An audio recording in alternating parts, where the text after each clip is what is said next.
سندنا وحبيبنا ومولانا محمدا عبده ورسوله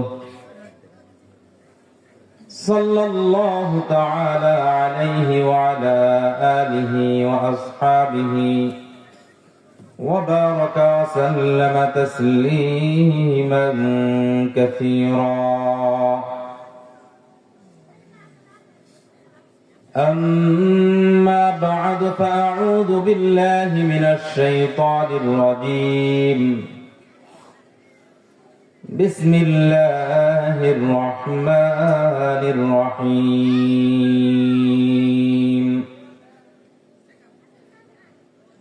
الرحمن علم القرآن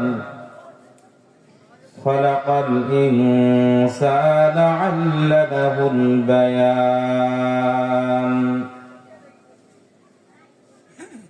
وقال سيدنا نبينا رسول الله صلى الله عليه وسلم: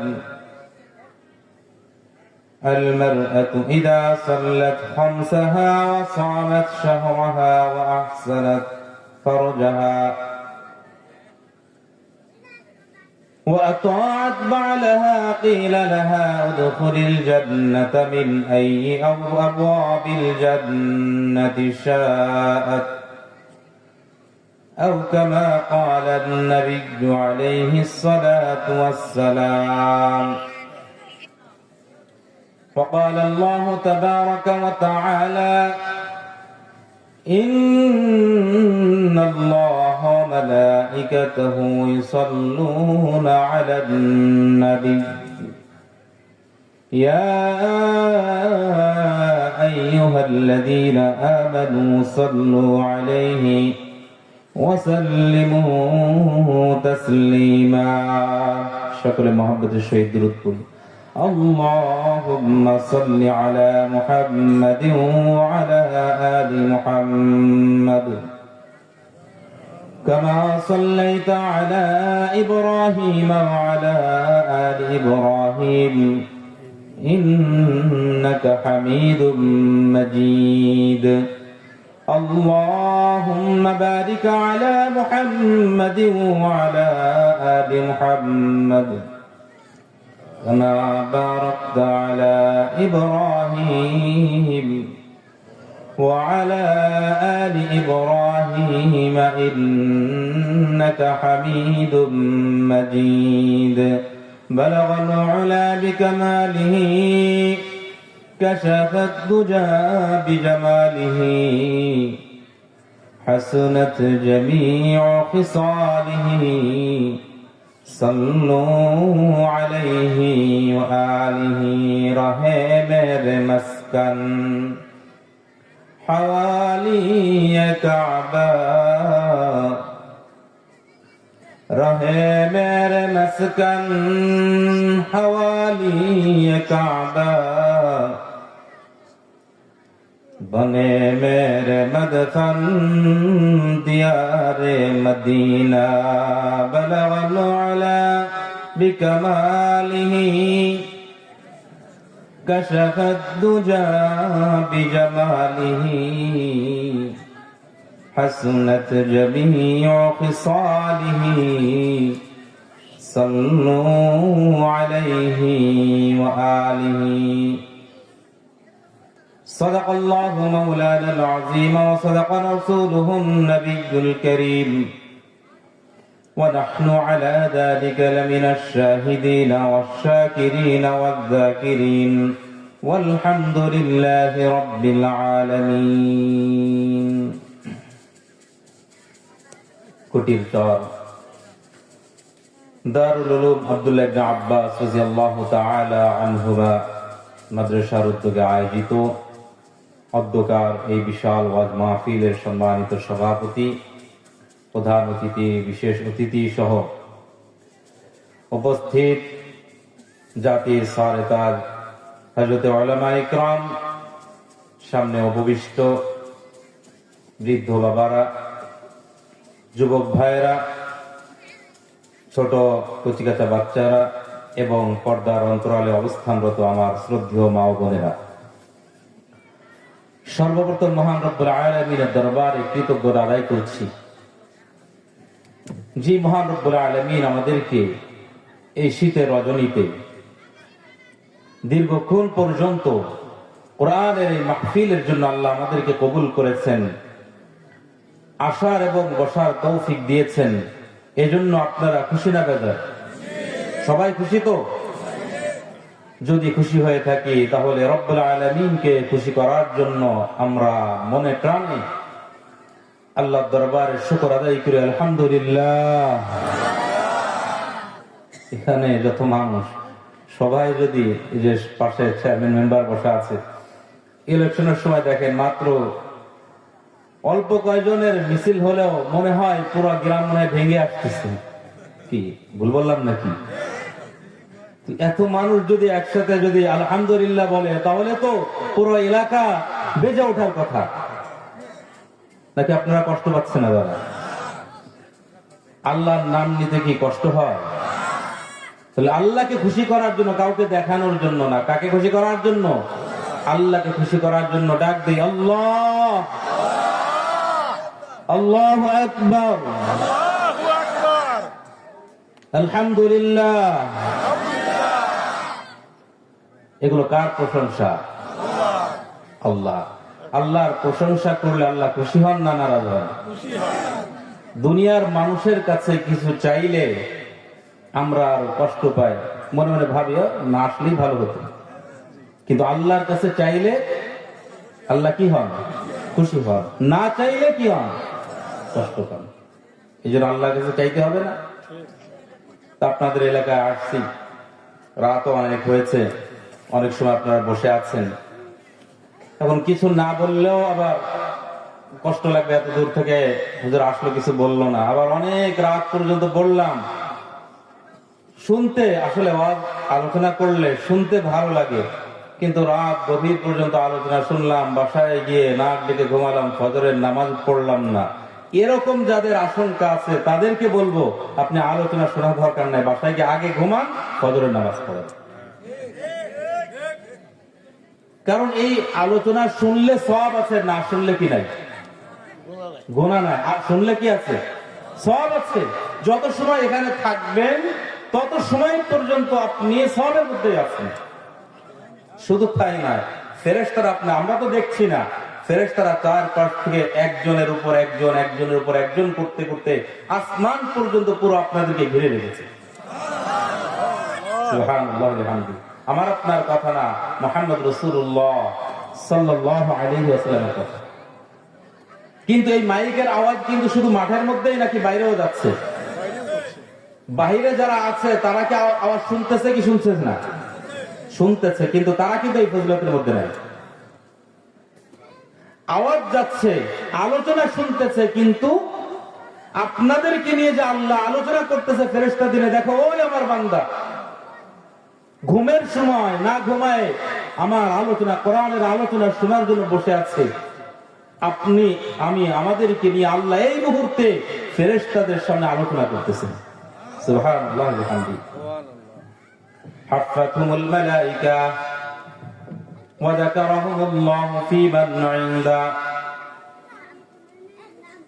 আমার আপনার পয়গম্বর জনাব মুহাম্মদুর রাসূলুল্লাহ সাল্লাল্লাহু আলাইহি ওয়াসাল্লাম বলেন, লা ইয়াকউদু কওমুন ইয়াযকুরুনাল্লাহ ইল্লা হাফাতুহুমুল মালায়েকা ওয়া গাশিয়াতুহুমুর রাহমাহ ওয়া নাযালাত আলাইহিমুস সাকিনাহ ওয়া যাকারাহুমুল্লাহু ফী মান ইনদা।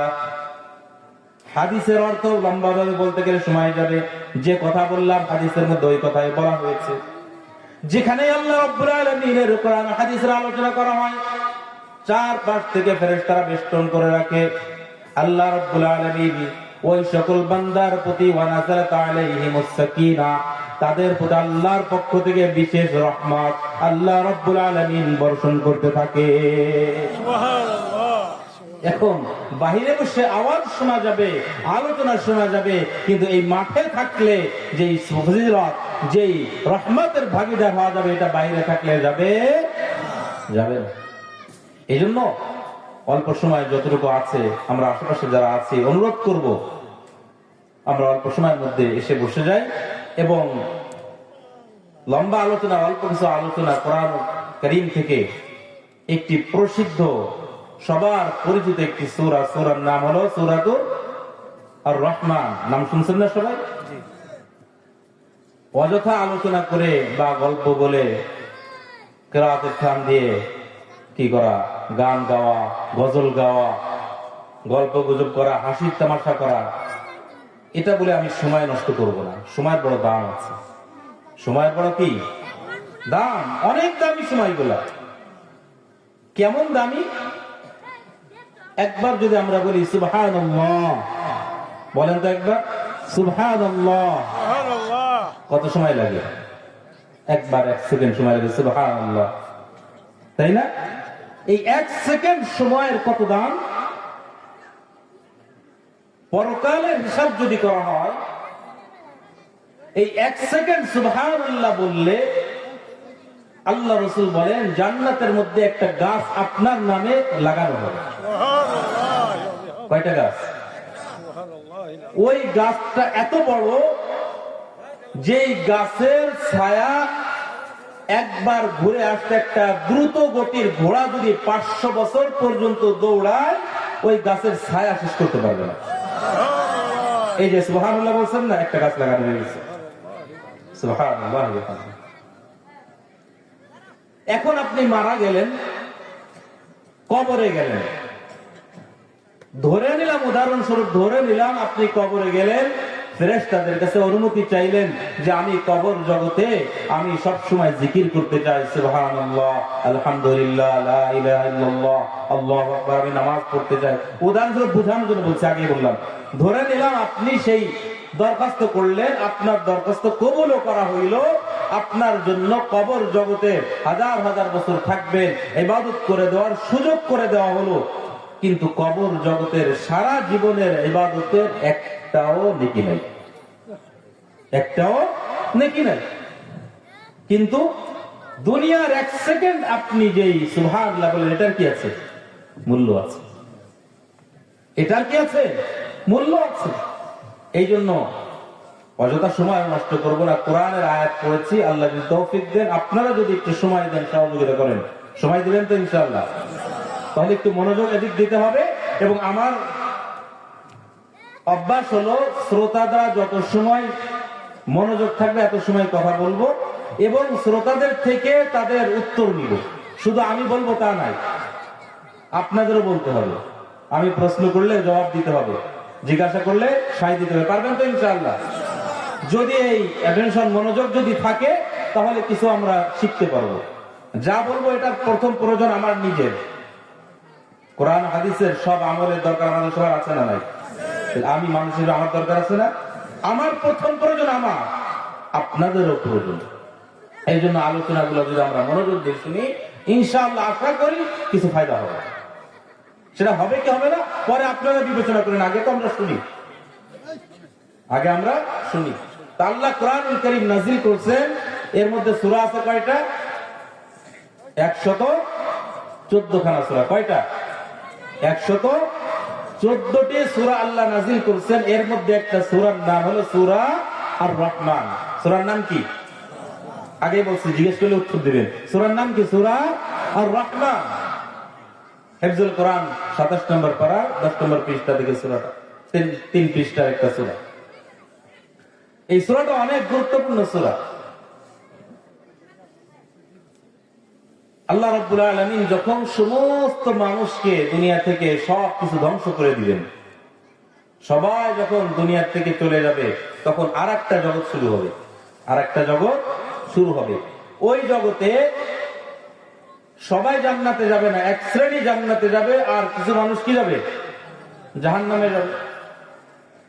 জাহান্নামে যারা যাবে সেই আলোচনা এখন যাচ্ছি না। জান্নাতে যারা যাবে, এই জান্নাত এমন একটা সুখময় জায়গা, জান্নাত এমন একটা শান্তি জায়গা, যে সম্পর্কে আল্লাহ কোরআনুল কারীমের মধ্যেও বলেছেন কি?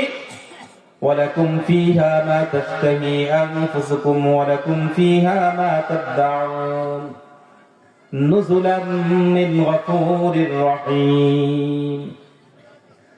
আল্লাহ রাব্বুল আলামিন কোরআনুল কারীমের মধ্যে জান্নাত সম্পর্কে ঘোষণা করতেছেন যে জান্নাত এমন একটা জায়গা, যেই জায়গার মধ্যে তুমি বান্দা বুঝে জান্নাতি হও, জান্নাতে আসো, তোমার যা মনে চাই, ওয়ালাকুম ফিহা মা তাশতাহি আনফুসুকুম, তোমার মনে যেই খায়ের জাগবে, যে ইচ্ছা তোমার মনের মধ্যে জাগ্রত হবে, আমি রব্বুল আলামিন তোমার জন্য জান্নাতের মধ্যে সমস্ত তোমার চাহিদা আমি রব্বুল আলামিন পূরণ করে দিব। তোমার মনে চাইবে এখন যদি মধু সামনে থাকতো পান করতাম, তোমার সামনে মধু উপস্থিত হয়ে যাবে। তোমার যদি মনে চায় এখন একটু যদি ফ্রেশ দুধ পান করতে পারতাম ভালো লাগতো, তোমার সামনে দুধ পান করানোর জন্য উপস্থিত হয়ে যাবে। তোমার সামনে একটা পাখি উড়ে যাইতেছে, তোমার মনে চাইলো ওই পাখিটা যদি এখন আমি ভুনা করে খেতে পারতাম কত ভালো না লাগতো। তোমার কল্পনা করতে দেরি আছে, আল্লাহ রাব্বুল আলামিন তোমার জন্য মেহমানদারি স্বরূপ ওই পাখিটা ভুনা করে সঙ্গে সঙ্গে তোমার সামনে পেশ করবে। তোমার যাই মনে চাবে, তোমার ইচ্ছা মোতাবেক সব কিছু আল্লাহ রাব্বুল আলামিন জান্নাতের মধ্যে করবেন। কেমন ইচ্ছা? আল্লাহ রাসূল সাল্লাল্লাহু আলাইহি ওয়াসাল্লাম হাদিসের মধ্যে বলেন, আ'আদতুল ইবাদিয়াস সালিহিন মা লা আইনুন রাআত ওয়া লা উযুনুন সামিআত ওয়া লা খাতারা আলা কলবি বাশার। আমার আপনার পয়গম্বর জনাব মুহাম্মদুর রাসূলুল্লাহ সাল্লাল্লাহু আলাইহি ওয়াসাল্লাম হাদিসের মধ্যে বলেন, আ'আদতুল ইবাদিয়াস সালিহিন, আল্লাহ রাব্বুল আলামিন বলেছেন যে আমি আমার বান্দার জন্য, নেককার বান্দার জন্য, কোন বান্দা?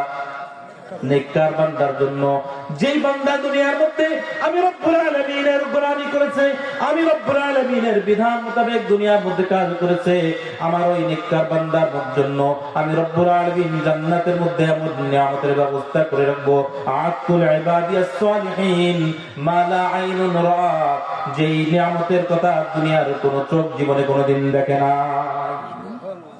দুনিয়ার কোন মানুষ আদম আলাইহিস সালাতু ওয়াস সালাম থেকে নিয়ে আজ পর্যন্ত যত লক্ষ কোটি কোটি মানুষ আল্লাহ রাব্বুল আলামিন দুনিয়ার মধ্যে পাঠাইছেন, এবং সামনে কিয়ামত পর্যন্ত যত মানুষকে আল্লাহ পাঠাবেন, প্রত্যেককে আল্লাহ কয়টা চক্ষু দিয়েছেন? কয়টা চক্ষু দিয়েছেন?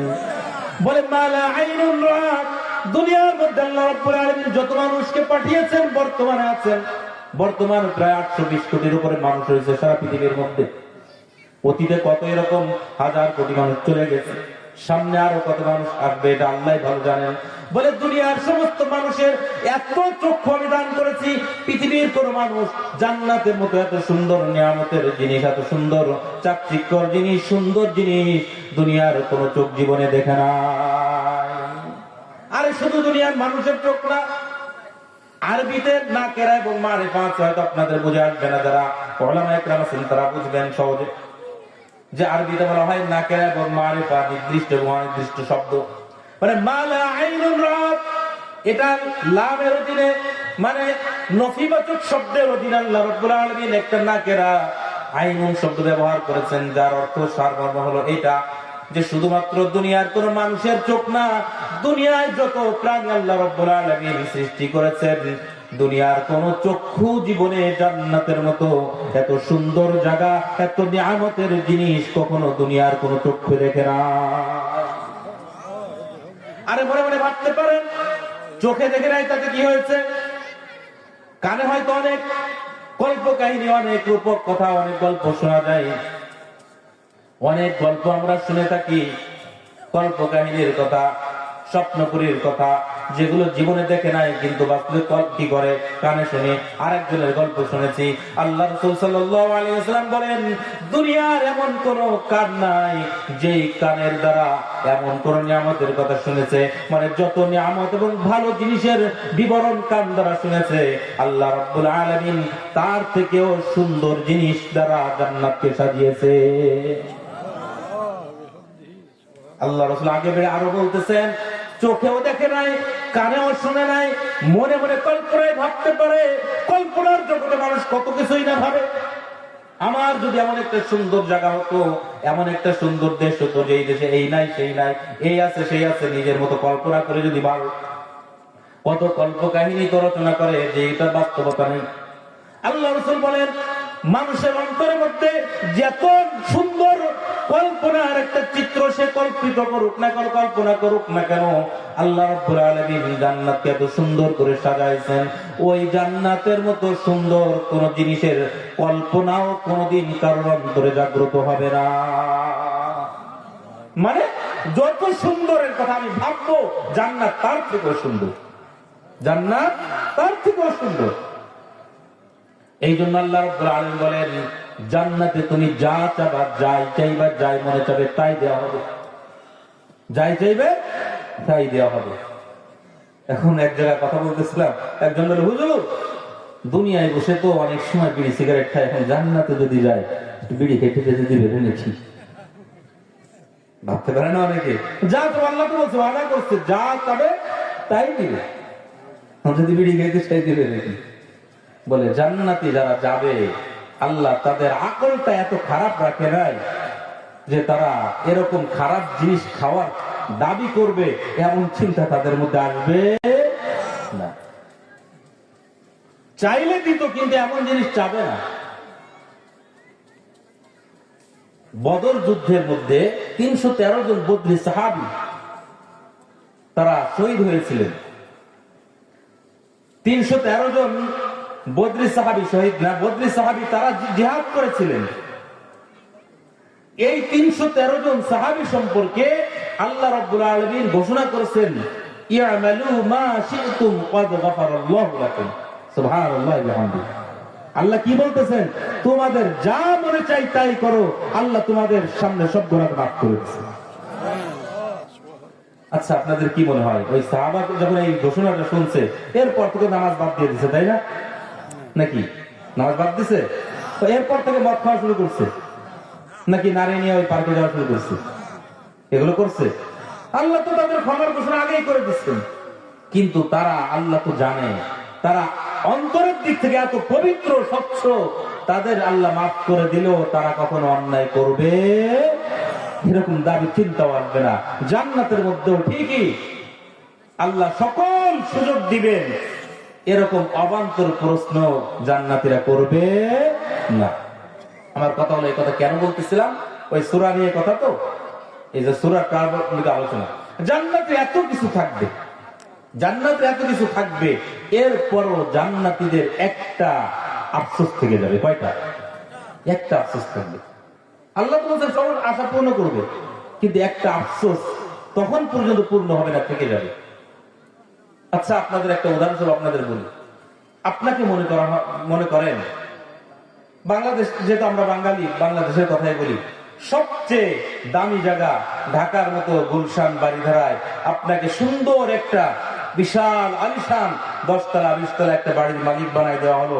সেই বাড়িতে আপনার জন্য কোনো চাকরের অভাব নাই, আপনার কর্মচারীর অভাব নাই, যা চাইতেছেন কোনো কিছুর অভাব নাই, সব সুযোগ সুবিধা দেওয়ার পরে আপনাকে বলা হলো এই বাড়ির উপরের তলায় আপনি বসবাস করবেন, আপনার যা দরকার হবে অর্ডার করবেন, সব দেওয়া হলো, কিন্তু আপনি এখানে একাকী থাকবেন, আপনার সন্তানকে দেখতে পারবেন না। খুব আনন্দে থাকবেন তো? আনন্দে থাকবেন না কেন? বলে যে কলিজার ধন সন্তান, তাকেই যদি দেখতে না পারি, আমার প্রিয়তম বিবি যদি আমার পাশে না থাকে, এত আলিশান বাড়িতে করবো, তাই না? বলে জান্নাতীরা জান্নাতে যাওয়ার পরে আল্লাহ রাব্বুল আলামিন যখন জান্নাতের সকল নিয়ামতের ব্যবস্থা তাদের জন্য করবেন, সেই নিয়ামতের বিবরণ আল্লাহ রাব্বুল আলামিন কোরআনুল কারীমে জায়গায় জায়গায় বর্ণনা করেছেন, বলতে গেলে অনেক সময় লাগবে। আল্লাহ যত প্রকার নিয়ামতের ব্যবস্থা করেছেন, কিন্তু ততদিন পর্যন্ত এখনো আল্লাহ রাব্বুল আলামিনের সঙ্গে জান্নাতীদের দিদার হয় নাই, দেখা হয় নাই। অথচ আল্লাহ রাব্বুল আলামিনকে সবাই দেখতে চায়। আপনারা দেখতে চান কিনা? কে কে আল্লাহকে দেখতে চায়? একটু হাত তুলে দেখেন। নারায়ে তাকবীর। এই যে আপনারা সবাই দেখতে চান, হাত নামান। সবাই যে দেখতে চান, এটা একটা মনের চাহিদা। আল্লাহ বান্দার মনের কোন চাহিদাকে অপূরণীয় রাখবে না। এই জন্য কিন্তু দুনিয়ার মানুষ দুনিয়ার চক্ষু দ্বারা আল্লাহকে দেখতে পাবে না। আল্লাহ রাব্বুল আলামিন কোরআনুল কারীমের মধ্যে বলেন, লা তুদরিকুল আবসার ওয়া হুয়া ইউদরিকুল আবসার। দুনিয়ার কোন চোখ আল্লাহকে দেখতে পাবে না দুনিয়ায় থাকা অবস্থায়, কিন্তু আমার আপনার পয়গম্বর জনাবে মুহাম্মদুর রাসূলুল্লাহ সাল্লাল্লাহু আলাইহি ওয়াসাল্লাম হাদিসের মধ্যে বলেন, জান্নাতের মধ্যে সবাই সকল জান্নাতের আল্লাহকে দেখতে পাবে। ইন্নাকুম সাতারাউনা রাব্বাকুম কামা তারাউনাল কমারা লাইলাতাল বাদর। হে আমার সাহাবারা, উম্মতরা, শুনে রাখো, জান্নাতের মধ্যে প্রত্যেকটা জান্নাতি আল্লাহকে দেখতে পাবে। কেমন ভাবে? বলে দেখার জন্য কি মারা লাগবে কিনা, দেখার জন্য অন্য কোনো ময়দানে যাওয়া লাগবে কিনা? বলে না না, যদি আসমানে, যদি পূর্ণিমার রজনীতে যখন চন্দ্র ওঠে, যে আকাশের মধ্যে কোনো মেঘ নাই, ওই পূর্ণিমার চাঁদ দেখার জন্য মাঠে আসা লাগে কিনা? লাগে নাকি যার যার বাসায় বসে দেখতে পায়? পূর্ণিমার রাত্রিতে যখন চন্দ্র উদয় হয়, আর আকাশে কোনো মেঘ থাকে না। যেমনি ভাবে প্রত্যেক মানুষ তার তার আপন অবস্থায় থাকা অবস্থায় প্রত্যেকের স্থানে থেকেই আসমানের চাঁদকে দেখতে পায়, দেখার মধ্যে কোনো অস্পষ্টতা থাকে না। ঠিক তোমরা ইন্নাকুম সাতারাউনা রাব্বাকুম কামা তারাউনাল কমারা লাইলাতাল বাদর লা তুযাম্মুনা ফি রুয়াতিহি। আল্লাহকে দেখার মধ্যে কোনো অস্পষ্টতা থাকবে না, কোনো আর থাকবে না, তোমরা স্পষ্টভাবে আল্লাহকে দেখতে পাবা। কিন্তু যতদিন পর্যন্ত আল্লাহকে দেখতে পাবে না, ততদিন পর্যন্ত জান্নাতীদের মধ্যে আফসোস থাকবে, আয় আল্লাহ, তোমার জন্য গোলামি করেছি, তোমার জন্য নামাজ পড়েছি, তোমার কুদরতি কদমে সিজদা দিয়েছি, তোমার জন্য দুনিয়ার মধ্যে মনে যা চাই করি নাই, তোমার জন্য দুনিয়ার মধ্যে সুদ ঘুষের লেনদেন করি নাই, তোমার জন্য আমি রাত্রিতে শীতের রজনীতে কষ্ট হলেও ঘুম থেকে উঠে ওযু করে তারপর নামাজ পড়েছি, তোমার সন্তুষ্টির জন্য।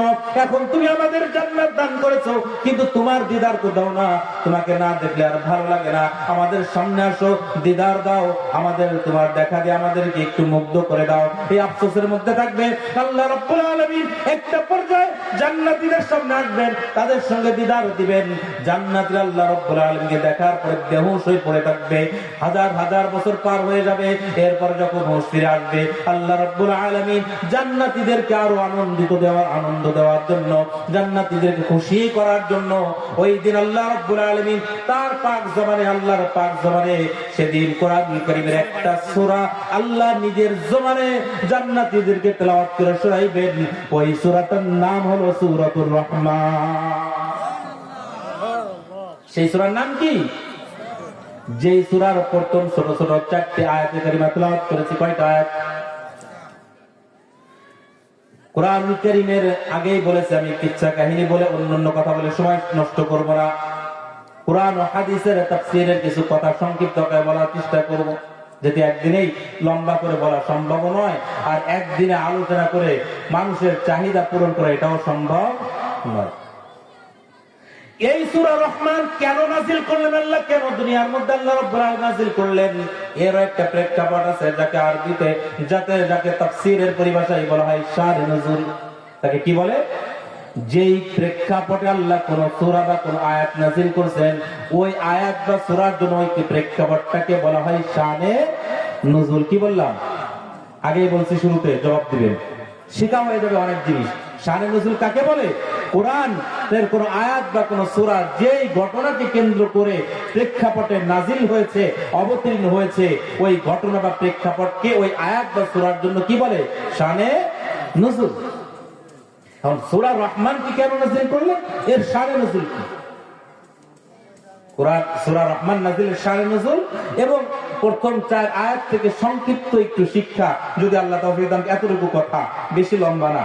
সেটা হলো কি, এই সূরা নাজিলের আগে আল্লাহ রাসূল সাল্লাল্লাহু আলাইহি ওয়াসাল্লাম আল্লাহ রাব্বুল আলামিনের পরিচয় তার গোত্রের মাঝে, মক্কার মাঝে দাওয়াত দিতে লাগলেন। আল্লাহ রাব্বুল আলামিন পরিচয় ধরলেন, কোরআনুল কারীমের বিভিন্ন আয়াতের মাধ্যমে তাদেরকে দাওয়াত দিতে লাগলেন।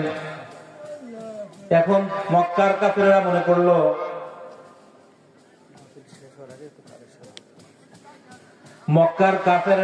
এবার আল্লাহ রাব্বুল আলামিন, এবার মুহাম্মদ রাসূলুল্লাহ সাল্লাল্লাহু আলাইহি ওয়াসাল্লামকে জিজ্ঞাসা করলো, তুমি যেই আল্লাহর পরিচয় দিতেছো, যেই কোরআন নাযিল করে, তোমার কোরআন তেলাওয়াত করে, এটা কি তোমার বানোয়াটি মনে হয়? তুমি বানায় বলো।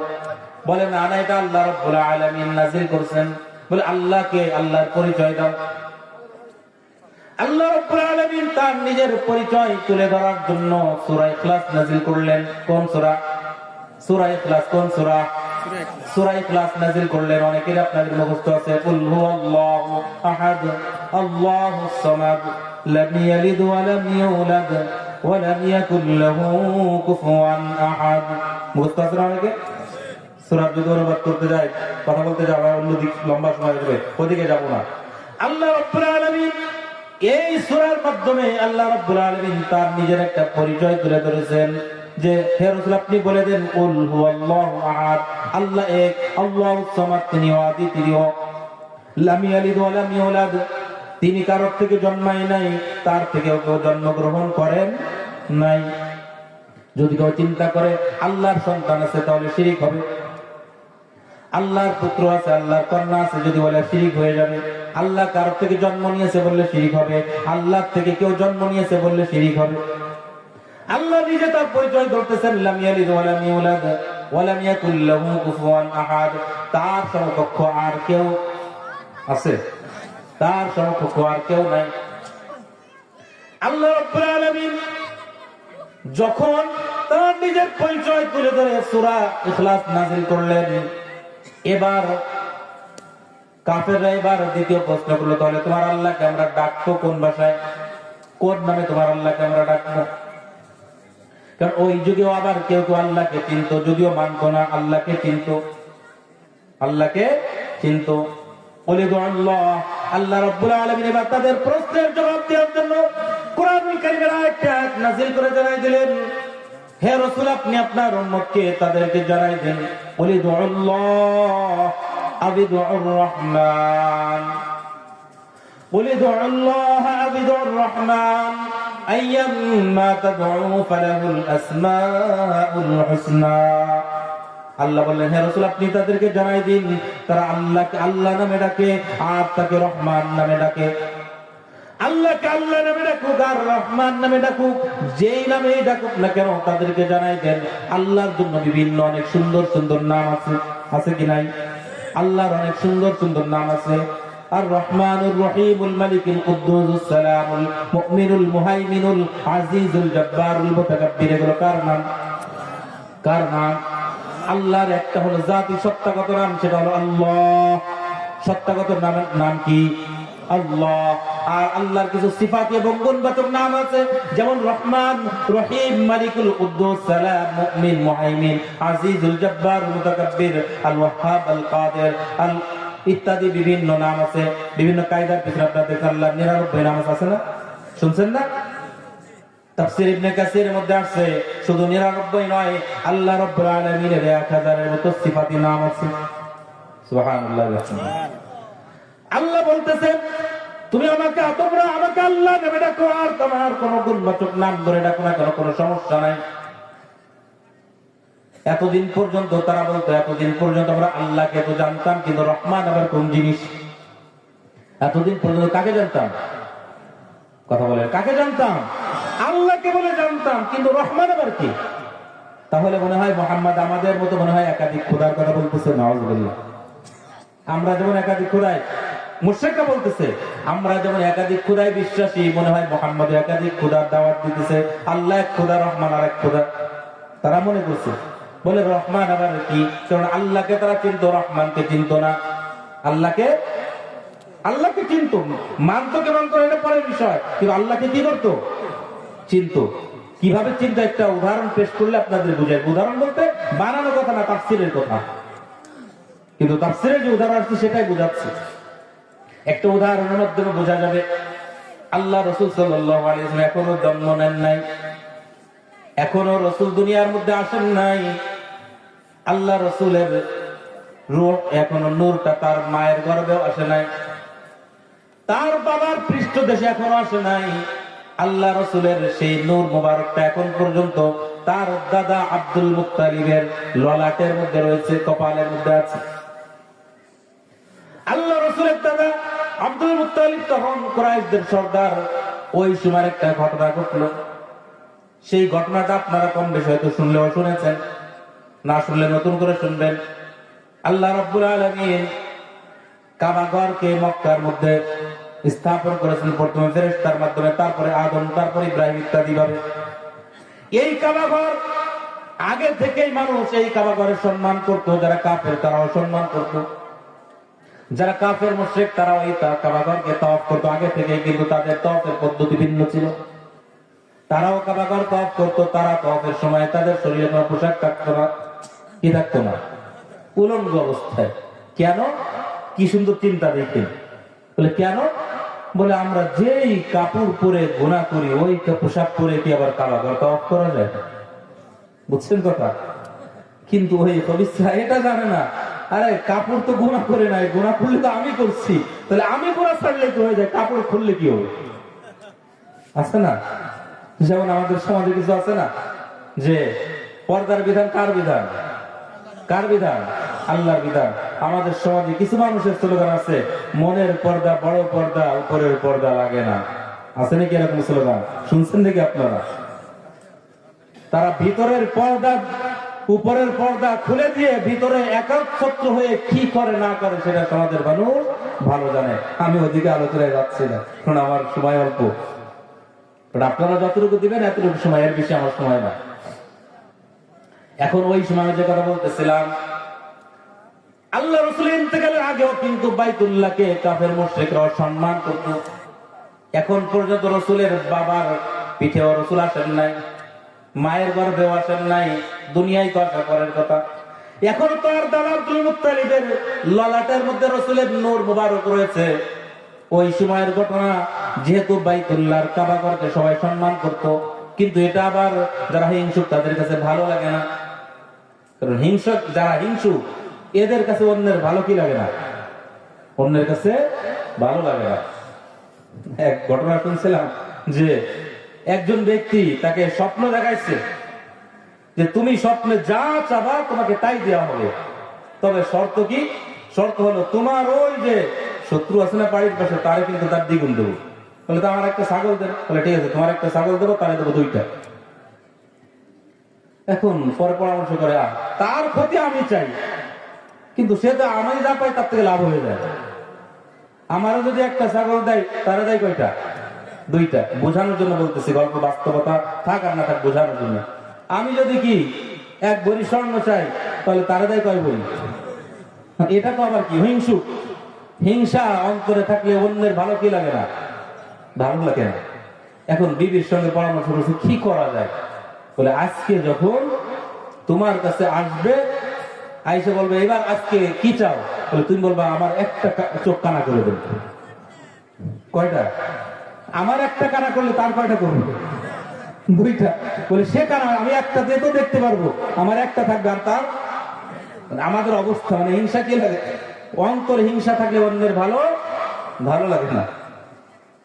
এখন ওই সময় কাবা ঘরের সম্মান সবাই করে বিদায় ইয়ামান দেশের একজন বাদশাহ, বাদশার নাম হলো বাদশাহ আবরাহা। নাম শুনছেন আপনারা? আবরাহার নাম শুনছেন না? ইয়ামান দেশের একজন শাসক, খ্রিস্টান ধর্মের অনুসারী। এই মক্কার দিকে সব মানুষের অন্তরের একটা টান, এটা ভালো লাগে না তার কাছে। সে করছে কি, তার ইয়ামানের সানায় বাইতুল্লাহ কাবা ঘরের আদলে তার ডিজাইনের মতো আর একটা ঘর সে বানাইছে। ঘর বানায় ওই জিলহজ মাসে যখন হজের সময় মানুষকে সবাই বলে অত দূর মক্কায় যাওয়া লাগবে না, আমার এই ঘরের দিকে তোমরা আসো, এখানে ইবাদত করো, তোমাদের কি হবে? সেই ফজিলত হবে। নাউযুবিল্লাহি মিন যালিক। এখন সে চেষ্টা করতেছে, কিন্তু মানুষকে তার দিকে ভিড়াইতে পারে না। তার দিকে কি পারে না? ভিড়াইতে পারে না।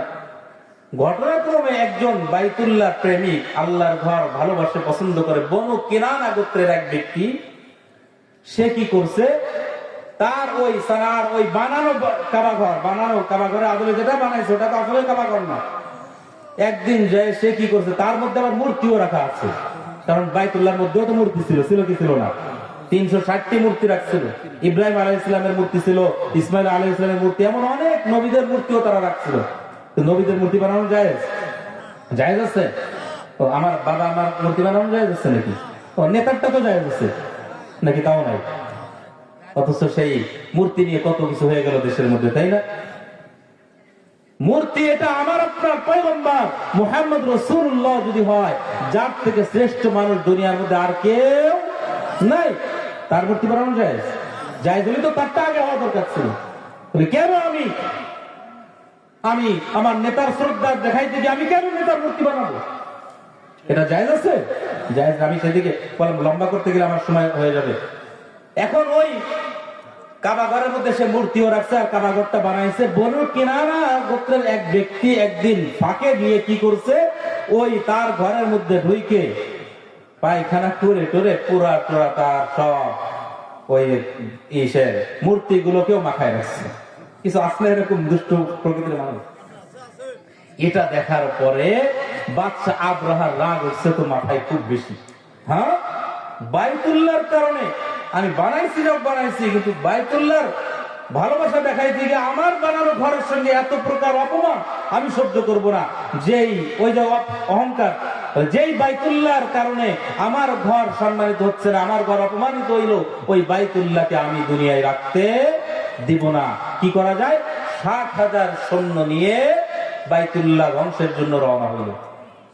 সূরা আল ফিল, আলাম তারা কাইফা ফাআলা, সূরা ফিলের নাম শুনছেন না? ফিল মানে কি? হাতি। আরবিতে ফিল মানে কি? হাতি। 60,000 সৈন্য নিয়ে বাইতুল্লাহ ধ্বংসের জন্য রওনা হয়েছে ইয়ামান থেকে। তার মধ্যে বড় বড় 13টা হস্তি বাহিনী, হাতি যেগুলো যুদ্ধ করতে পারে, লড়াই করতে পারে, এবং হাতির মধ্যে সে রওনা হয়েছে, হাতির উপরে আরোহণ করে আসছে। উদ্দেশ্য এবার মক্কার মধ্যে যাব, কাবা ঘরকে ধ্বংস করে ফেলবো, কাবা ঘর ধ্বংস করে আমার ঘরটাকে প্রতিষ্ঠিত করব এবং পুরা মক্কা মদিনা মক্কার স্থানের ক্ষমতা আমি নিজে নিব। এই নিয়ত করে যখন রওনা হয়েছে, বাইতুল্লাহর কাছে এখনো আসে নাই, তার থেকে অদূরে বেশ কিছু দূরে রয়েছে, ওখানে সে দাঁড়িয়েছে, অবস্থান করতেছে। এদিকে বাদশা আব্রাহার কিছু চেলামেলা যারা সৈন্য আছে, তারা ওই সময় আল্লাহ রাসূলের দাদা আব্দুল মুত্তালিবের 100 উট তারা ধরে নিয়ে গেছে, চিন্তাই করেছে, লুটতরাজ করেছে। আবু তালিব আব্দুল মুত্তালিব যখন জানতে পেরেছে আমার উটগুলো সে ধরে নিয়ে গিয়েছে, সে এবার বাদশা আব্রাহার সঙ্গে দেখা করার জন্য গিয়েছে। কিন্তু আল্লাহ রাসূলের নূর মুবারক আব্দুল মুত্তালিবের কপালে থাকার কারণে এক ধরনের নূর চমকাইতো, যার কারণে আব্দুল মুত্তালিব যেখানেই যাইতো সেখানের মানুষ তাকে সম্মান করতো। এটা সূরা ফিলের তাফসীরের মধ্যে আছে। তাফসীরে জালালাইন দেখেন, তাফসীরে ইবনে কাসির দেখেন, বিভিন্ন তাফসীরের মধ্যে এই কথা উল্লেখ আছে। মুফাসসির ইকরাম বলেছেন আব্দুল মুত্তালিব যেখানেই যাইতো সেখানের মানুষ তার ওই দেখার কারণে সম্মানের সঙ্গে দাঁড়ায় যাইতো। আব্দুল মুত্তালিব যখন বাদশা আব্রাহার দরবারে গিয়েছে, বাদশা আব্রাহা আব্দুল মুত্তালিবকে দেখার সঙ্গে সঙ্গে তার আসন থেকে দাঁড়ায় গেছে, তাকে সামনে নিয়ে বসাইছে, সম্মান দিয়েছে। এবার বলতেছে, বলেন কেন আপনি আসছেন? বাদশা আব্রাহা মনে করেছে আব্দুল মুত্তালিব মনে হয় আমি যে বাইতুল্লাহ কাবা ঘর ধ্বংস করার জন্য আসছি এর জন্য বলবে যে আমার এই বাইতুল্লাহ আপনি ধ্বংস করেন না, কেননা কাফেররাও যদিও শিরিক করে কিন্তু তখন পর্যন্ত বাইতুল্লাহর মহব্বত তাদের অন্তরের মধ্যে আগে থেকেই আছে। বাদশা আব্রাহা মনে করেছে হয়তো আব্দুল মুত্তালিব মনে হয় আমার কাছে দরখাস্ত পেশ করবে আমি যেন বাইতুল্লাহর কোনো ক্ষতি সাধন না করি, কোনো ধ্বংস না করি। জিজ্ঞাসা করছে আপনি কেন আসছেন? বলে আমি জানতে পারলাম আপনার সৈন্যবাহিনী আমার 100 উট ধরে নিয়ে গেছে, আমি আমার উটকে ছাড়ানোর জন্য আপনার দরবারে আসছি। আপনার সৈন্যদেরকে বলে দেন তারা যেন আমার উটগুলোকে ছেড়ে দেয়। এবার বাদশা আব্রাহা যে জবাবটা দেয় এটাও আমাদের জন্য বড় শিক্ষার বিষয়। বাদশা আব্রাহা এবার বলতেছে আমি তো আপনাকে দেখে বড় সম্মানিত মনে ভেবেছিলাম, আপনি আমার কাছে এসেছেন আমি যেন বাইতুল্লাহ ধ্বংস না করি, কাবা ঘর ধ্বংস না করি, এই দরখাস্ত আপনি পেশ করবেন আমি মনে ভেবেছিলাম। কিন্তু আমি দেখলাম না আপনি নিজের স্বার্থের কথা বলেছেন, বাইতুল্লাহ সম্পর্কে কোনো কথা বললেন না, এর জন্য আমি তো আপনার কথা খুশি হতে পারলাম না। এবার আল্লাহ রাসূলের দাদা আব্দুল মুত্তালিব যে জবাবটা দিল ওই জবাবটা বলার জন্য সংক্ষিপ্ত আকারে ঘটনাটা বললাম, তাফসীরের কথাগুলো বললাম। এবার আল্লাহ রাসূলের দাদা আব্দুল মুত্তালিব জবাবে বলে বাদশা আব্রাহা নামদার আপনি শুনে রাখুন, আমার যে উটগুলো আপনার সৈন্য ধরে নিয়ে গেছে ওই উটগুলোর মালিক আমি আব্দুল মুত্তালিব, আর কাবা ঘরের মালিক আমি নয়, কাবা ঘরের মালিক আল্লাহ রব্বুল আলামিন। তার ঘরকে কিভাবে বাঁচাবেন সেটা আল্লাহর বিষয়, আমার দেখার বিষয় নয়। তাহলে কি বোঝা গেল? আল্লাহকে চিনতো কি চিনতো না? বুঝছেন তো কথা? তাফসীরের এই অংশ দ্বারা আমরা এটা বুঝলাম যে আল্লাহকে আগে থেকেই কি করতো, চিনতো। কিভাবে আল্লাহ তার থেকে বাঁচাইছে সেই ঘটনার দিকে, আমার ঘটনা বলা মাত্র আগে বলছি, এই জন্য ওদিকে আর লম্বা যাবো না, ঘটনা তো সামনে আছেই, তাফসীরের মধ্যে রয়েছে, সূরা ফিলের ঘটনার মধ্যে আছে, প্রয়োজনে উলামায়ে কেরামের কাছ থেকে জেনে নেবেন। আমার বলার উদ্দেশ্য হলো আল্লাহকে তারা চিনতো, কিন্তু যখনই আল্লাহ রাব্বুল আলামিন বললেন কুল উদুল্লাহ আবিদুর রহমান আইয়াম্মা তাদউ ফালাহুল আসমাউল হুসনা, তোমরা আল্লাহকে আল্লাহ নামে ডাকো আর রহমান নামে ডাকো না কেন? তাকে যেই নামেই ডাকবা আল্লাহ সেই নামেই ডাক দিবেন, জবাব দিবেন। কাফেররা বলল আমরা আল্লাহকে তো চিনি কিন্তু রহমানকে তো চিনি না। আল্লাহ রাব্বুল আলামিন তার রহমানের পরিচয় দেওয়ার জন্য, রহমান কাকে বলে, রহমান কি জিনিস, এই রহমান কি জিনিস, এই জিনিসটার পরিচয় দেওয়ার জন্য আল্লাহ সূরা রহমান নাযিল করলেন। শুরুতে বলছিলাম মনে আছে কোন ঘটনার প্রেক্ষাপটে সূরাটা নাযিল হলো, তাকে কি বলা হয়? বুঝে গেছেন কি বলা হয়? শানে নুজুল। কি বলে? শানে নুজুল। এই ঘটনার প্রেক্ষাপটে আল্লাহ রাব্বুল আলামিন তার রহমানের পরিচয় তুলে ধরার জন্য, রহমান কাকে বলে, রহমান কি জিনিস, এই রহমানের পরিচয় তুলে ধরার জন্য আল্লাহ রাব্বুল আলামিন সূরাতুর রহমান নাযিল করলেন। আল্লাহ রহমানের পরিচয় তুলে ধরতেছেন, আর রহমান আল্লামাল কুরআন খালাকাল ইনসান আল্লামাহুল বায়ান। আল্লাহ বলতেছেন হে রাসূল আপনি তাদেরকে জানান দিন, আর রহমান, রহমান হলেন যিনি আল্লামাল কোরআন, কোরআন শিখাইছেন যিনি।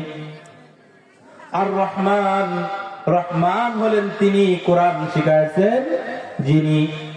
খালাকাল ইনসান, রহমান হলেন তিনি মানুষ সৃষ্টি করেছেন যিনি। আল্লামাহুল বায়ান, রহমান হলেন তিনি বয়ান শিখাইছেন যিনি। এই যে আমরা কথা বলতেছি, আমার মনের ভাবটা প্রকাশ করতেছি, এটাই বয়ান। বলে এই বয়ানটা শিক্ষা দিয়েছেন কে? কে দিয়েছেন? জোরে বলি কে দিয়েছেন? আল্লাহ। আল্লাহ রাব্বুল আলামিন তার রহমানের পরিচয় তুলে ধরতেছেন যে রহমান হলেন তিনি কোরআন শিখাইছেন যিনি। রহমান হলেন তিনি মানুষ সৃষ্টি করেছেন যিনি। রহমান হলেন তিনি বয়ান শিখাইছেন যিনি। এরকম ভাবে আরো সামনে অনেক আয়াতের মাধ্যমে আল্লাহ শিখাইছেন। এক এক করে বলতে গেলে তো অনেক রাত কেটে যাবে, তাও শেষ হবে না, কিন্তু সারা রাত বলার সুযোগও নাই, ঘুমাইতে হবে, আবার গিয়ে ফজরও পড়তে হবে। আল্লাহ রাব্বুল আলামিন রহমানের পরিচয় তুলে ধরলেন। রহমান হলেন তিনি কোরআন শিখাইছেন যিনি। আপনাদের কাছে জিজ্ঞাসা করি, একজন মানুষ যখন মায়ের গর্ভ থেকে দুনিয়ার মধ্যে আসে তখন কি কোরআন পড়তে পড়তে আসে কিনা? জবাব দিবেন। একজন মানুষ যখন দুনিয়ার মধ্যে জন্মগ্রহণ করে, একটা বাচ্চা যখন দুনিয়ার মধ্যে আসে, আস্তে আস্তে সে দুধ খায়, তারপর আবার কি খাবার খায়, আস্তে আস্তে বড় হয়, একটা পর্যায়ে কথা শিখে, তারপর আস্তে আস্তে আমরা মাদ্রাসা দেই, সেই মাদ্রাসায় কি করে কোরআন শিখাই তো নাকি? আল্লাহ রাব্বুল আলামিন এই যে প্রক্রিয়া, আরবিতে বলা হয় লফে নাসাব গায়রে মুরাত্তাব, মানে যথাক্রমে হয় নাই।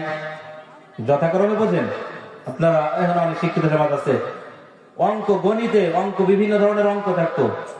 রাশেদ বাংলায় 30, বা বেশি করে বলি বাংলায় 60, অঙ্কে 70, ইংরেজিতে 80 নম্বর পেয়েছে। সে গড়ে কত নম্বর পেয়েছে? এমন অঙ্ক শুনছেন নাকি কখনো? আছে না? ওখানে শুরুতে লেখে কে খালেদ যথাক্রমে বাংলায় 60, অঙ্কে 70, ইংরেজিতে 80। না, এরকম লেখে না, ভুল বলছি। যথাক্রমে বাংলা, অঙ্ক, ইংরেজিতে 60, 70, 80 নম্বর পেয়েছে। যথাক্রমে যখন থাকে তখন শব্দটা হয় এমন যে জায়েদ যথাক্রমে বাংলা, অঙ্ক, ইংরেজিতে 60, 70, 80 নম্বর পেয়েছে।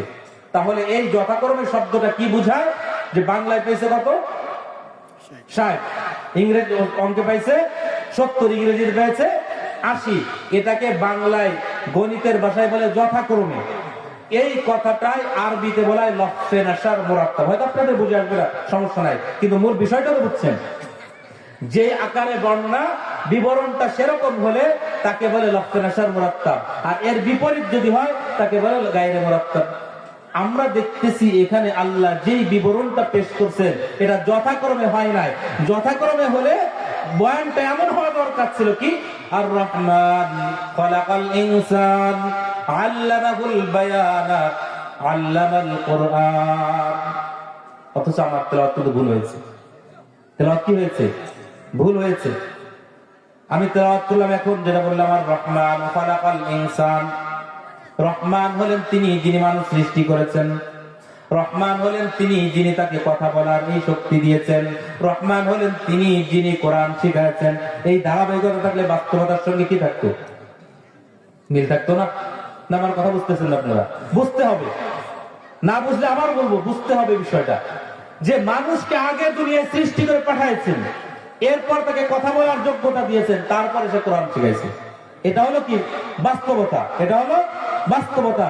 আল্লাহ যেই সিরিয়ালটা বলছে আগে কি, আর রহমান আল্লামাল কোরআন। রহমান হলেন তিনি কোরআন শিখাইছেন যিনি, অথচ আমরা দেখি সিরিয়ালে কোরআনটা শিখছে পরে, তাই না? বাস্তবতার সঙ্গে মিল নাই। তাহলে আল্লাহ ভুল করছে? আপনাদের কি বলে কোরআনে ভুল আছে? কোরআন আল্লাহ যেভাবে বলছেন এভাবেই কারেক্ট, তাহলে বাস্তবতার সঙ্গে মিল নাই কেন? এটা বোঝার জন্য আমাদের মুফাসসির কিরামের তাফসীরের দিকে দেখতে হবে। ওইটাই আমার মূল কথার মূল শিক্ষা, এটাই আমার মূল শিক্ষা। মুফাসসির কিরামের অনেক ব্যাখ্যা দিয়েছেন আল্লাহ রাব্বুল আলামিন কেন সূরা রহমানের মধ্যে এই ধারাবাহিকতা কেন বর্ণনা করলেন। তার দুইটা ব্যাখ্যা বলবো। অনেক ব্যাখ্যা রয়েছে, কয়টা ব্যাখ্যা বলবো? দুইটা ব্যাখ্যা ভালোভাবে বুঝবেন, যদি অন্তরে গেঁথে নিতে পারেন সারা জীবনের জন্য শিক্ষা হবে। আল্লাহ রাব্বুল আলামিন আমাদের বাস্তবতার বিচারে আমরা যেভাবে দেখি সেভাবে বর্ণনা করে একটু ভিন্নভাবে বর্ণনা কেন করলেন? তার অনেক কারণ রয়েছে। এক নম্বর একটা কারণ হলো আল্লাহ রাব্বুল আলামিন এখানে আগে কোরআন শিখাচ্ছেন, আগে কোরআন শেখানোর কথা বলছেন। আর রহমান আল্লামাল কোরআন, রহমান হলেন তিনি কোরআন শিখাচ্ছেন যিনি। আর রহমান খলাকাল ইনসান, রহমান হলেন তিনি মানুষ সৃষ্টি করেছেন যিনি। এই মানুষ সৃষ্টির কথা আল্লাহ কোরআন শেখানোর পরে কেন বললেন? তার কারণটা হলো আল্লাহ রাব্বুল আলামিন যে দুনিয়ার মধ্যে মানুষ সৃষ্টি করেছেন, আসলে দেখলেই মানুষ হলে তাকে মানুষ বলে না। আমরা পরিভাষায় বলে থাকি তোমার ছেলেটাকে অমুক জায়গা দাও, মানুষের মতো মানুষ হবে। তাহলে কি প্রতিষ্ঠানে দেওয়ার আগে সে কি বিড়াল ছিল, গাধা গরু ছিল? বলে সেও তো মানুষ ছিল। তাহলে আমরা এই কথা কেন বলি? বলে আসলে চেহারায় দেখলে, সুরত দেখলে শুধু মানুষ হওয়া যায় না। শুধুমাত্র হাত পাও থাকলে, জবান থাকলে, চোখ থাকলে, এরকম অঙ্গ প্রত্যঙ্গ থাকলেই তাকে মানুষ বলা হয় না, বরং প্রকৃত মানুষ হওয়ার জন্য মানুষ এলেম লাগে। এই জন্য আল্লাহ রাব্বুল আলামিন কোরআনুল কারীমের অন্য আয়াতের মধ্যে বলেন, ওয়ালাকাদ যারানা লিজাহান্নাম কাসীরাম মিনাল জিন্নি ওয়াল ইনস লাহুম কুলুবুন লা ইয়াফকাহুনা বিহা ওয়া লাহুম আ'য়ুনুন লা ইবসিরুনা বিহা ওয়া লাহুম আযানুন লা ইয়াসমাউনা বিহা উলাইকা কাল আনআম বাল হুম আদাল উলাইকা হুমুল গাফিলুন। আল্লাহ বলতেছেন আয়াতের মধ্যে, আমি মানুষকে তাদেরকে লাহুম কুলুবুল লা ইয়াফকাহুনা বিহা, তাদেরকে বোঝার জন্য একটা কলব দিয়েছি, ওই কলব দ্বারা তারা বোঝে না। আমি তাদেরকে দেখার জন্য চক্ষু দিয়েছি, ওই চোখ দ্বারা দেখার পরেও তারা আমি রবকে চেনে না। আমি রব্বুল আলামিন তাদেরকে শোনার জন্য কান দিয়েছি। উলামায়ে কিরাম কোরআনের কথা বলেছেন, হাদিসের কথাগুলো বলে গিয়েছেন, কান দ্বারা শুনেছে, শোনার পরেও তারা কি না শোনার ভান করে চলে গেছে, আছে না? বলে তাদের কান দেওয়ার পরে শুনেও না, শোনার ভান করেছে। তাদের চোখ দেওয়ার পরেও তারা বুঝে নাই, তাদের কলব দেওয়ার পরেও তারা অনুধাবন করে নাই। আসলে তারা বাহ্যিক ভাবে দেহর দিক থেকে একজন মানুষ হলেও আসলে তারা মানুষ নয়। উলাইকা কাল আনআম, আল্লাহ নিজে বলতেছেন তারা হলো চতুষ্পদ জানোয়ার। কার কথা? আল্লাহ বলেন, আরে চতুষ্পদ জানোয়ারের তো মূল্য আছে, ওই সকল মানুষের কোনো মূল্য নেই। উলাইকা কাল আনআম বাল হুম আদাল, বরং শুধু চতুষ্পদ জানোয়ার নয়, বরং ওই শূকর, বিড়াল, কুকুর থেকেও সেই মানুষটা আরো নিকৃষ্ট। কেন এই কথা বললো? কাল কিয়ামতের ময়দানে যখন এই সকল প্রাণীদেরকে ওঠানো হবে, এই সকল প্রাণী দুনিয়ার মধ্যে যদি অন্যায় ভাবে আরেকটা প্রাণীকে যদি আঘাত করে থাকে, তাদেরও বিচার হবে। যাকে আঘাত করেছে তাকে বলা হবে যাও তুমি তোমার প্রতিশোধ গ্রহণ করো, প্রতিশোধ নেওয়া হয়ে যাবে। তাদেরকে বলা হবে কুনতু তুরাবা, তোমরা মাটি হয়ে যাও, তারা মাটি হয়ে যাবে। এটা দেখে কাফের মুশরিক জাহান্নামীরা আল্লাহর দরবারে দরখাস্ত করবো, ইয়া লাইতানি কুনতু তুরাবা, আয় আল্লাহ আমরাও যদি ওই পশুর মতো যদি মাটি হয়ে যাইতাম, আমাদের জাহান্নামে যাওয়া লাগতো না। তাহলে তারা মাটি হবে না, তারা জাহান্নামে পড়বে, বরং তারা হলো এই চতুষ্পদ জন্তুর দিকে নিকৃষ্ট। কার কথা? আল্লাহ রাব্বুল আলামিন সূরা আর-রহমানের মধ্যে আর রহমানু খলাকাল ইনসান না বলে আর রহমানু আল্লামাল কোরআন, তারপরে খলাকাল ইনসান বলেছেন। আগে কোরআন শেখানোর কথা বলেছেন, তারপরে বলেছেন আল্লামাল কোরআন। বুঝাইতে চান যে আল্লাহ রাব্বুল আলামিনকে যদি তুমি আল্লাহর বান্দা হতে চাও, মানুষ হতে চাও, তাহলে তুমি মানুষ হওয়ার জন্য প্রথমে আল্লাহ এবং মানুষের মাঝখানে কোরআনকে ঢুকাইতে হবে। কাকে ঢুকাইতে হবে? কোরআনকে ঢুকাইতে হবে। যদি তোমার আর আল্লাহর মাঝখানে যদি কোরআন না থাকে, তুমি আল্লাহর বান্দা হইতে পারবে না। আর রহমান ওয়া আল্লামাল কোরআন, আল্লাহ রাব্বুল আলামিন আল্লাহর পরিচয়, রহমানের পরিচয় দিচ্ছেন, মানুষ সৃষ্টির কথা বলতেছেন, মাঝখানে আল্লামাল কোরআন, কোরআন শেখানোর কথা বলতেছেন। আল্লাহ বুঝাইতে চান যে মাঝখানে আল্লাহর সঙ্গে বান্দার সঙ্গে সম্পর্কের জন্য মাঝখানে যদি কোরআন না থাকে, ওই বান্দা কখনো আল্লাহর সঙ্গে তার সম্পর্ক হবে না। আল্লাহর সঙ্গে বান্দার সম্পর্কের মাধ্যমটা কি? মাধ্যমটা কি? কোরআন না বাইবেল? কোরআন নাকি গীতা? কোরআন হলো আল্লাহর বান্দার মাঝে নিসবত, সম্পর্কের মাধ্যম। কাজেই যেখানে কোরআন নাই, ও মানুষ না, ও আল্লাহর গোলাম হতে পারবে না। আরেকটা ব্যাখ্যা, আল্লাহ রাব্বুল আলামিন আর রহমান আল্লামাল কোরআন খালাকাল ইনসান, আল্লাহ মানুষ সৃষ্টির কথা পরে বলেছেন, কোরআন শেখানোর কথা আগে বলেছেন। তার কারণ হিসেবে মুফাসসির کرام বর্ণনা করেছেন, আল্লাহ রাব্বুল আলামিন এই আয়াতের মাধ্যমে বুঝাইতে চান, যতদিন পর্যন্ত দুনিয়ার কোন মানুষ সে সূরতে মানুষ হতে পারে, কিন্তু তার মধ্যে যদি কোরআনের ইলম না থাকে, কোরআন যদি না শেখে, তাহলে ততদিন পর্যন্ত মানুষ হতে পারবে না। কি না শিখলে? কোরআন না শিখলে মানুষ হতে পারবে না। যেদিন মানুষ কোরআন শিখবে, দিন সে প্রকৃত মানুষ হবে। কেননা একজন মানুষ, তার যে শরীরের গঠন আছে, এই যে দেহ আমাদের তৈরি আছে, আবু আকাশে খাকো হাওয়া বান্দা আমদ, একজন মানুষকে 4টা মৌলিক উপাদান দিয়ে সৃষ্টি করা হয়। 4টা মৌলিক উপাদান, তার মধ্যে আছে আবু আকাশ খাকো হাওয়া, আমাদের শরীরের মধ্যে আছে মাটি, আমাদের শরীরের মধ্যে আছে পানি, আমাদের শরীরের মধ্যে আছে আগুন, আমাদের শরীরের মধ্যে এই ধরনের 4 ধরনের আবু আকাশ হাওয়া, বাতাস আছে, বাতাস আছে না? ফু দিলে বাতাস বের হয়, বাতাস বের হয় কিনা? শরীরের মধ্যে বাতাস আছে, শরীরের মধ্যে পানি আছে, শরীরের মধ্যে মাটি আছে, শরীরের মধ্যে আগুন আছে না নাই? হাতে ঘষা দিলে গরম হয় কিনা? শীতের মধ্যেও গরম হওয়া কিসের আলামত? আগুনের আলামত। বলে মানুষের মধ্যে এই 4টা মৌলিক জিনিস দ্বারা মানুষকে সৃষ্টি করা হয়েছে। এই একই 4 জিনিস আপনি গরুর মধ্যেও পাবেন, একই 4 জিনিস আপনি শুকর, কুকুর, বিড়ালের মধ্যেও পাবেন। তাদের মধ্যেও মাটি, পানি, বাতাস, হাওয়া ইত্যাদি আছে। কিন্তু তাহলে মানুষ কিভাবে হবে? গরুর মধ্যে কোরআনের ইলম নাই, যার কারণে ওর মধ্যেই 4 গুণ থাকার পরেও সে মানুষ হতে পারে নাই। কুকুর, বিড়াল, শ্রীগালের মধ্যেও এই 4 উপাদান রয়েছে, তারপর মানুষ হতে পারে নাই। আরে বান্দারা, তোমরা শুনে রাখো, যতদিন পর্যন্ত কোরআনের ইলম তোমার মধ্যে না থাকবে, যতদিন পর্যন্ত কোরআনের শিক্ষা তোমার মধ্যে না থাকবে, তুমি দেখতে মানুষ হলেও তুমি প্রকৃত মানুষ হতে পারবে না। প্রকৃত মানুষ হতে হলে তোমাকে কোরআন জানতে হবে, কোরআন শিখতে হবে। বুঝাইছে কথাটা? এখন এই কোরআন শিখতে আমরা রাজি আছি? কে কে একটা হাত দেখায়? নারায়ে তাকবীর, নারায়ে তাকবীর। আল কোরআনের আলো, আল কোরআনের আলো, হাত নারায়। এই কোরআন শিখতে হলে, এই কোরআন, যে কোরআনের মাধ্যমে মানুষ মানুষ হয় প্রকৃত, সেই কোরআনকে আমি যে কোনো জায়গায় গেলে শিখতে পারবো?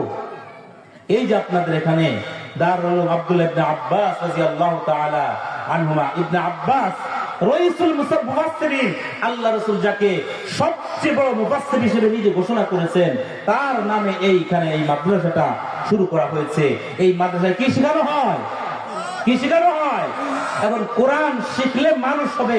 এখানে যারা আমরা আছি, কে কে চায় আমার সন্তান মানুষ হবে না? কে কে চায়?